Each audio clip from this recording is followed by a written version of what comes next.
So with Matthew Smith talking about his work as part of Ceramic Panic. So Matthew, you describe standing in a landscape and being able to reach in and rearrange it like blocks of flat color. Is that a feeling of power or kind of born out of anxiety? I think I was sort of, it was a mental image that was sort of recurring. And I think it actually came from listening to a piece of music. And it wasn't necessarily related to my work initially. It wasn't generated by thinking about my work. But I thought it might be a kind of useful way of sort of thinking about why I make the work in the first place. I don't think it's got anything to do with power or anxiety, which are probably the same thing. You compare your studio process to layering repetitive percussive sounds, and orchestrated sequence, but you also say that the real work is in recognizing the unintentional. Where does the score end and the improvisation begin? Because the music is just music made by using a kind of implement to hit something. That's what it means to strike something. And I kind of really like that idea. I use quite primitive tools myself. There's something quite basic about percussive music. It's like a primitive way of communicating. Sometimes when I look at painting, you can see where an artist has followed a kind of path, a process, Mm. even though it looks like a complicated mess, a whole, you can kind of pick out sometimes where you can see that they've actually followed a process of different tasks. And so, and I really like it when you can see that in painting.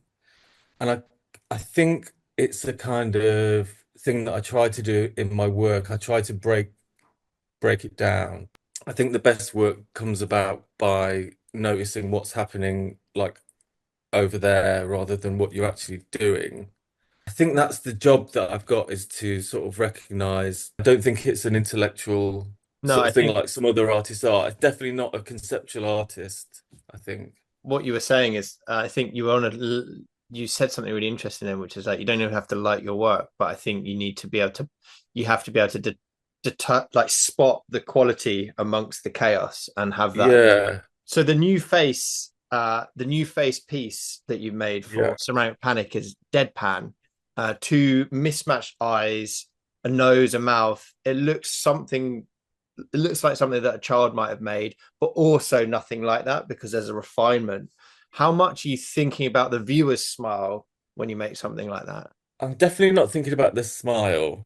I always think about somebody moving past the work and noticing it.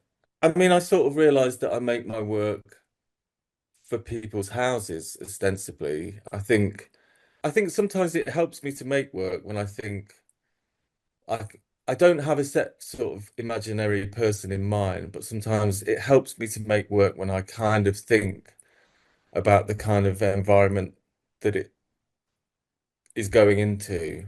You move from found objects to clay. What did clay give you that the objects couldn't? I just wanted to be able to make my work, and I felt like it was really important for me to adopt some sort of traditional Mm. practice rather than the work I was making. And that took so long for me to get to where I am now, which is that I basically have a kind of pottery studio.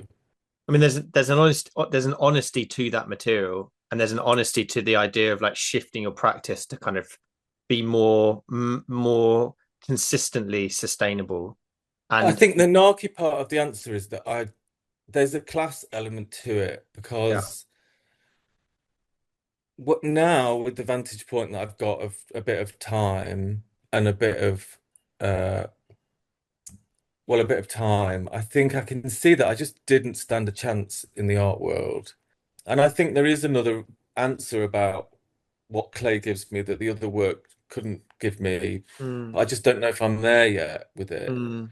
You talk about coordinating yourself within systems of matter and symbols. After all the Mhm. cutting and etching and glazing, do you feel more coordinated or less? It's really, for me, the most important place in my life is in my studio. I don't necessarily feel any more sort of coordinated in the world, but I think if my studio is going okay, then that's fine. That's your Um, anchor.